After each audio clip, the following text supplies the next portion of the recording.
Welcome back to the Young Pioneer Podcast. On this episode, we're diving into YPT's recent adventure to Bougainville, an autonomous region with a unique culture, a turbulent history, and a complicated relationship with mainland Papua New Guinea. We'll be joined by our trusted local travel partner on the ground to share his perspective and first-hand insights from this fascinating destination. We'll also be looking ahead to some of our upcoming tours and giving you a sense of what's next for YPT. All this and more right here on this September 2025 episode of the Young Pioneer Podcast. 저선주왕 방송입니다.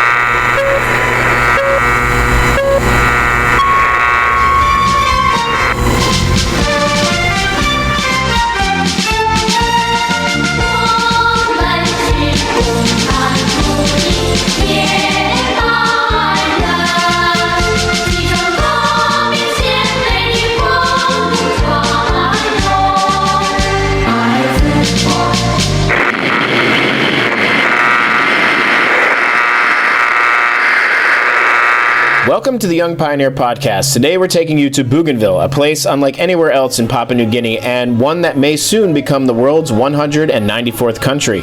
From the vine bridges hidden in remote villages to the outrigger canoes gliding between islands, Bougainville is full of encounters that most visitors, even those who have visited Papua New Guinea, have ever experienced.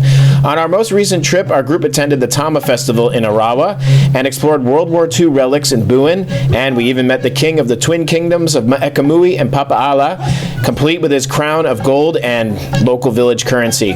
To help unpack what makes Bougainville so extraordinary, I'll be turning things over, in the interest of sparing you from my voice, to YPT co-founder Gareth Johnson, who sat down with our local partner John for a wide-ranging conversation about life, culture, and travel in this fascinating corner of the Pacific. We'll also be talking about some of our new tours that we have lined up, so stick around. This is the Young Pioneer Podcast. Okay, so welcome to the Pioneer Podcast. I'm Gareth Johnson, the founder of Young Pioneer Tours, and I'm here with Mr. Zon, my local business partner in Bougainville, which raises two questions. Number one, who are you and what the hell is Bougainville? Thank you, Gareth. I'm John. I'm from Bougainville. We run tours around Bougainville, assisting Young Pioneer Tours. And tell us about Bougainville itself.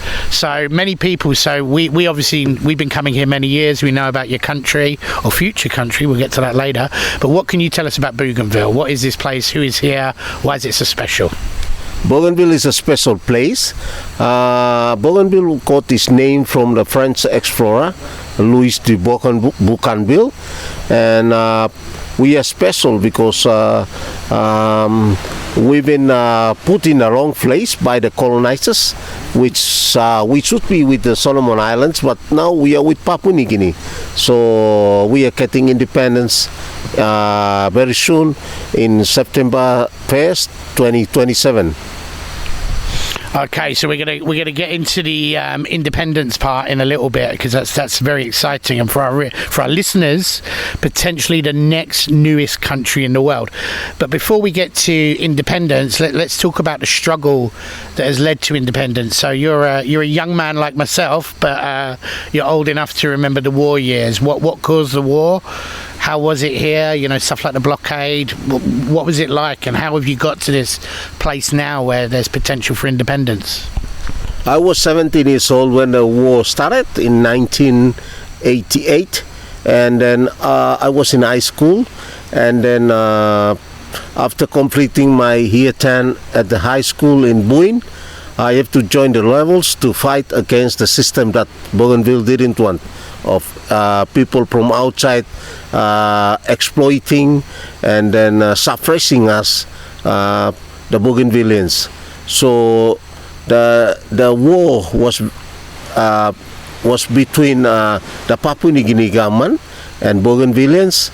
So the war was against the system that we didn't like, where the outsiders were suppressing us, and because of exploitation, and that's why the Bougainvillians stood up and said, no, we want to be our own nation. Okay, so you speak a little bit about the exploitation. So with that, we could only be talking about Panguna Mine and Rio Tinto, the original evil core. Could you go into more detail about that? When the Panguna Mine opened for its mining, most of the Bougainvilleans were not employed at the mine. So that was the frustration, and also one of the frustration that the locals, especially the landowners of the Panguna Mine, was we were receiving 0.05% of the mine that was of the resources that was belongs to Bougainville, and even the resources that was sent out from Bougainville, it was said amongst the rest of Papua New Guinea, and nothing was given back to Bougainville. As you can travel around Bougainville, the Bougainville should have the sea roads, but today you will be running around in a bumpy road, your ass will be paining and such things. Or as we call it, the Bougainville massage as you drive around, which is So I mean, very interestingly, pretty much the best road in the country is the road from the mine to the port. So I think that says an awful lot. There's also another element which I've heard about here, we've spoke about before, and that's the environmental damage that the mine made as well. Like what was the big issue with that, and what problems does the country still see with regards to that as well? Yeah, I think the destruction the people of Bougainville didn't want was the mining company Rio Tinto was just dumping all the waste down the tailings. And today the Java tailings, you cannot fish in there. It's a dead river now. So, and even it was mining coal, copper and silver, but they were paying tax to the government just for copper, and they were getting the gold straight from the mine and flying it by their own jet overseas. I don't know, to Australia, or I don't know where it was taken. But that's why the people of Bougainville stood up and say, you are getting all our resources and you are giving back nothing to us, the owners of the resources. So as far as I'm aware, so the war started in 1988 and initial peace was 1998, yes, before the referendum in 2002. Is that correct? Yeah, the ceasefire was in 1994, and then we had to have our reconciliations. Today, Bougainvilleans have reconciled, because after fighting, we even fought amongst ourselves, and we recognize that this is not a war amongst us. It's a war between the system, or from outside people that were trying to exploit and try to take our resources. So that's why Bougainvilleans, we found out that we don't have to fight against ourselves, but we have to find a way that how we can become a new nation and we can manage our own resources ourselves. So initially there was peace around 2002, but it took until 2019 for the referendum, and the referendum stated independence between 2025 and 2027. This is very different to what's happened in other countries. Why such the big breaks between everything? Because, I mean, you have autonomy now, right? Yeah, we voted for independence, or the referendum, in 2019. So we voted 98%. The Bougainvilleans voted 98%, saying that we want to have our own country, or we need to have our own independent nation. So it took us long, because in such a way that we also have to reconcile, have to have some reconciliations amongst ourselves, and even the government of Papua New Guinea was playing some other politics to drag our independence. Okay, so during these war years, you've told me some absolutely crazy stories about what it was like here, such as hiding from the gunships and the blockade and everything like that. I mean, what was it like to live through this, and did it bring people together in some way? From 1989 to 1994, we were being blocked from the rest of the world. We didn't have any ships coming into Bougainville. We didn't have any, factory-made stuff from outside world. We were blocked. We were isolated from the rest of the world. And the good thing was we didn't have any foreign disease that came to Bougainville. And just after we had the ceasefire, we found out there's a disease called AIDS. At the time, we didn't know about AIDS, so we eat from the forest. We eat what we grow. Yeah, we use the coconut oil to it was like a tree of life. So use that for to run our own vehicles around Bougainville, and for cosmetic, for cooking, and you use that for lamp, because at that time there was no kerosene, there was no diesel, there was no petrol. So the only way we travel with vehicles was with coconut oil. Even we made soap. So even we used the generators, the diesel engines generators, to do welding, to do our own guns. So, I mean, obviously, it was a crazy time to be here, and we know that a lot of people died. I mean, what was the security situation? You were being blockaded, but were you also being attacked? Yeah, when after the first ceasefire, the PNG defense force, they went back, and then they came back, and we didn't have any guns, so we were using the rifles that were left by the Allied force and the Japanese during World War II. And then we used that to capture the latest the weapons from the PNC soldiers. When they came, we were eating and running and doing ambush to get all the weapons from them to fight. So in essence, I mean, I guess there's always two sides to every story, but the PNG government left, you got autonomy, you got the independence vote. Would you say that you won the war? I can say, yeah, we won the war, because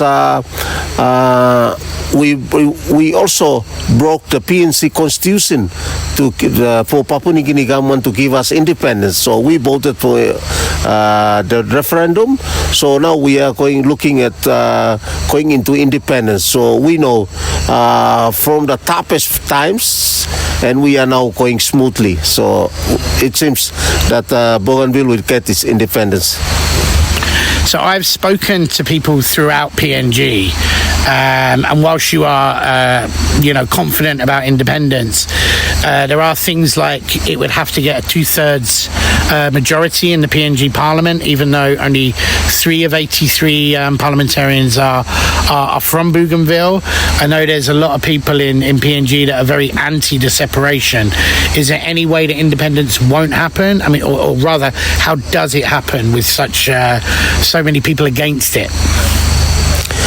I think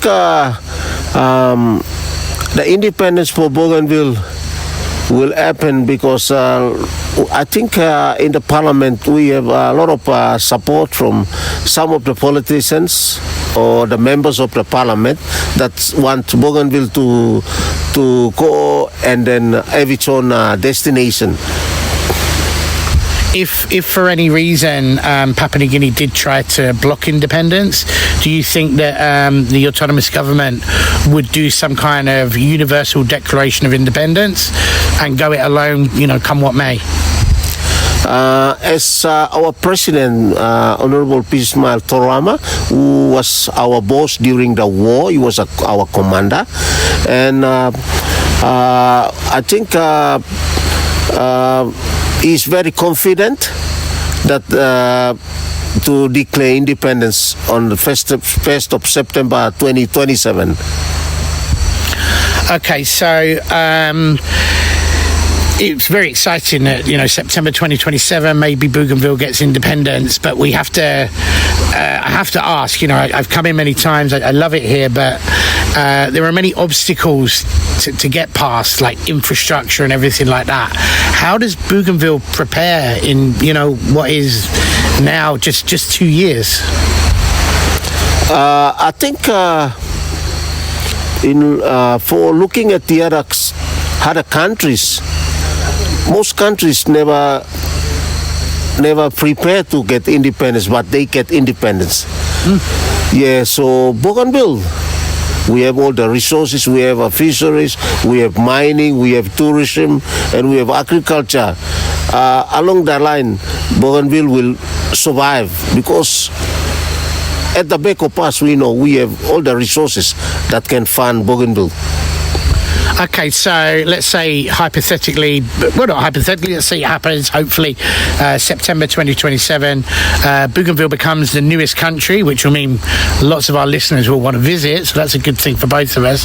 But how does Bougainville take its place in the world? How does Bougainville, what does Bougainville have to offer the world?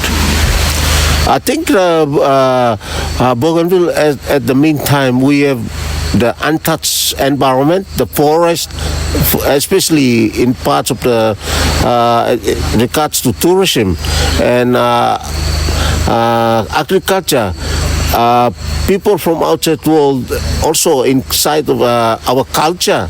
People can come and learn a lot of things from Bougainville, and even how we survived the war, the conflict, and they can learn from here how we did our reconciliations, how we forgive and forget, and now people are working together. We forget about what happened during the conflict, so people can learn and then go back to their countries, and then because the world, a lot of people are fighting, so maybe some people can come and learn some lessons about Bougainville, how we went through the conflict, and then how we are free today. So if Bougainville, if Papua New Guinea, through this ratification thing doesn't happen, we don't want to fight again, but we want a peaceful independence nation of Bougainville. But if there is a fight, if Papua New Guinea do try and fight, what happens then? We don't want to fight anymore. We just want Papua New Guinea to recognize us, because end of the day, we will not go away from Papua New Guinea. Maybe we can help Papua New Guinea to survive with its economic issues. So, you've told us a lot about Bougainville, but for many of our listeners, many maybe haven't even heard of Bougainville, but if they have, they just see it on the map. It's part of Papua New Guinea, but as I can attest to, having been here many times, it's very, very different. What do you think are the main differences between Bougainville and Papua New Guinea? I think I can blame the colonizers, because they were drinking their coffee or wine or whatsoever, and then they lure a line and say, you look after this side, I look after the other side, without knowing and without asking the locals where they want to go. So they put us in a wrong basket, so that's why Bougainville couldn't match with the rest of Papua New Guinea. We should be with the Solomon Island. We should be a country with Solomon Island. So it's very hard for us to, even the culture-wise, Bougainville, the culture of Bougainville doesn't match with the rest of Papua New Guinea. Our culture and our families are on the Solomon Island, but I can blame the colonizers for putting us in a wrong basket. Fair enough. I am from the colonizer country, so my apologies on behalf of the UK. But from a travel point of view, I want to concentrate on some of the real positives, some of the differences between Bougainville and Papua New Guinea. So Papua New Guinea obviously has a reputation for tense security, danger in some areas. Whilst we've been in Bougainville, we've not really seen that. So why is Bougainville so safe? And is it really that safe? I think I can say it's from outside, the outside perspective, how you compare us with the Papua New Guineans and the Bougainvilleans. But at the same time, I could say we are all Melanesians. Melanesian people are peace-loving people, but I don't know, maybe the modern world is making people to go crazy, maybe with drugs and all this stuff. But as a Melanesian society, Melanesian people are peace-loving people. They love peace, but I don't know why people are going crazy. But how you see from your ankle, it's how you see. Yeah.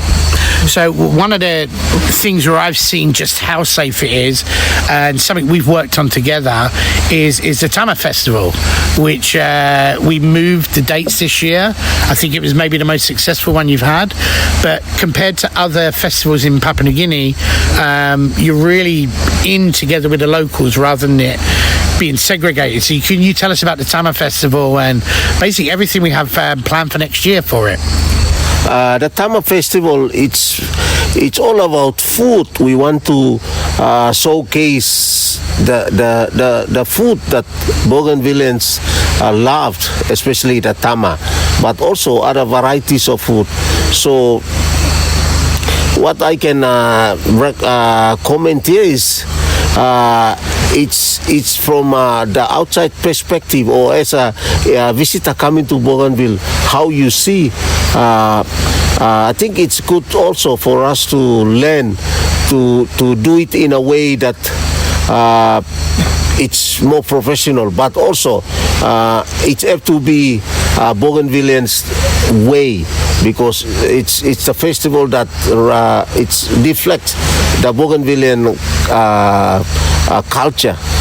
So with regards to Bougainvillean culture, one of the things that I loved about the Tama Festival was the sing groups, the different tribes, the Tama itself, which is pretty much your national dish as far as I'm aware, and obviously the panpipes with which you play with the shoes. Like, there's all these really unique, very Bougainvillean things you don't even see in mainland PNG. So can you tell us about them? I think the Bougainvilleans, the Tama itself is the food that we prepare during the feast. So when we have big feast, which people come from all over different tribes, so they spend a night singing all night long, and even the panpipes and all this bamboo stuff, it's played during the feast. So we want to do it in a way to showcase to the world and to visitors how Bougainvilleans live and how they enjoy their music and the food and everything we have. The Tama it's made from 3 main food, like banana, taro, cassava with coconut cream, and it's a kind of a slow food where it will take like an hour to prepare. So it's mostly made for an occasion, like when we have ladies, when they have their first menstrual period.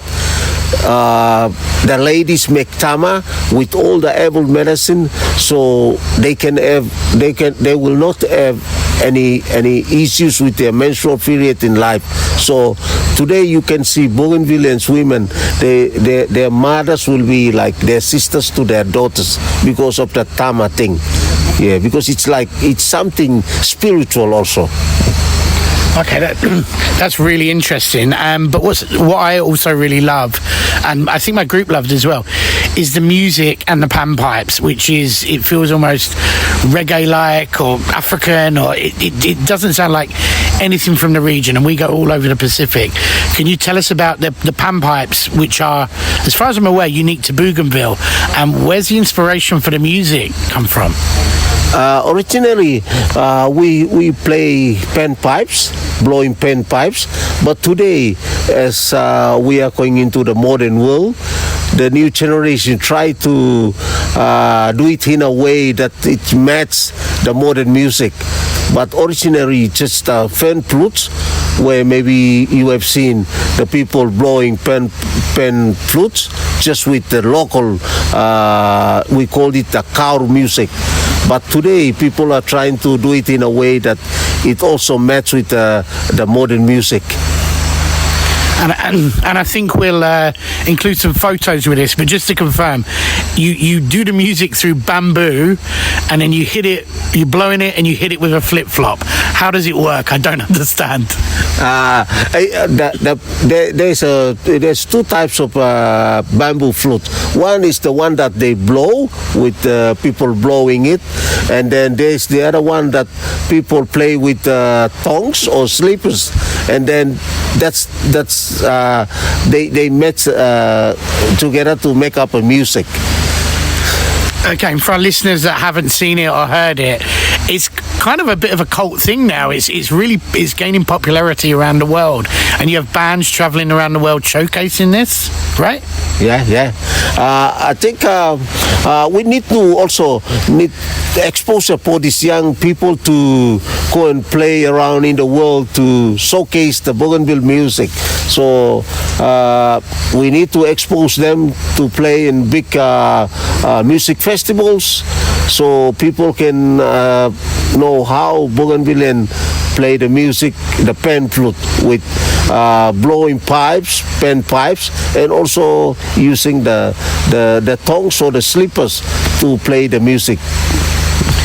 Okay, and we would like lots of more people to come next year, not just to the Tama Festival, but to visit Bougainville in general. So tell me, what is it that makes Bougainville so special? Apart from the festival, what have you got going on, and why should people come here? I think Bougainville have a specialty with we have beautiful beaches, we have mountains, we have rivers, we have the forest, which is still untouched, which Bougainvilleans, we don't want logging companies to get our trees and just put the place a barren place. No, we want to keep the forest like it is today, and then people can come and feel the culture and also mix up with the locals, can eat the local food, and also enjoy what Bougainville can offer. We had World War II relics. The Japanese came here and the Allied force came here to fight their war, which we don't know what the war was about, but they used our land to fight here. But people can come and see the remains of the World War II and even the Bougainville conflict. We have also some Bougainville war remains. And I have to say, through my travels through the Pacific, Bougainville has some of the most amazing World War II relics that are still just left. You got planes left where they landed, such as that of Yamamoto, tanks, guns, turrets, tunnels, whole nine yards. And at the moment, how many people visit Bougainville per year? It's still quite low, right? At the moment, it's quite low. Not many people come to Bougainville. We also have surfing sites where people can come and surf. At the moment, I think Young Pioneer Tours is the company that is bringing more clients into Bougainville, and we hope they will bring more. So the outside world will know more about Bougainville, because Bougainville is just a dot on the map.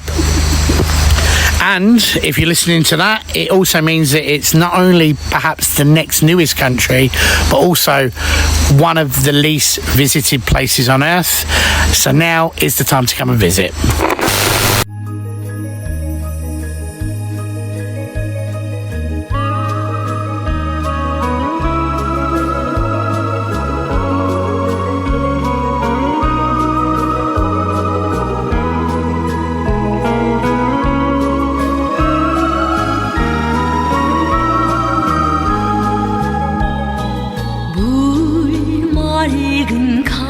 That was our interview with John, our local partner in Bougainville, conducted by YPT co-founder Gareth Johnson.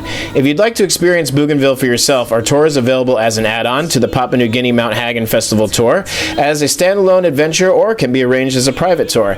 And Bougainville is just the beginning. In China, join us for our revolutionary Red Base Tour. From Beijing to Xi'an to Yan'an, you'll explore the revolutionary heartland of Mao and the Red Army, caves, villages, and the history that shaped modern China. In Cyprus, from November 14th to 19th, we'll explore the North on our Republic of Northern Cyprus National Day tour with ghost towns, parades, and the newly reopened Varosha. In Kuwait, from October 12th to 15th, our Persian Gulf tour takes in the capital, Failaka Islands, and abandoned villages and tank graveyards and sunset views from the Kuwait Towers. And close out 2025 with our Transnistria and Gagauzia New Year tour. From December 30th, 2025 to January 2nd, 2026, Soviet relics, frozen conflict zones, and a Gagauzian feast to welcome the new year. As Sir Richard Burton once said, the gladdest moment in human life is a departure into unknown lands. If he could do it in the 19th century, there's no reason you can't now. Thanks for listening, and we'll see you next time on the Young Pioneer Podcast.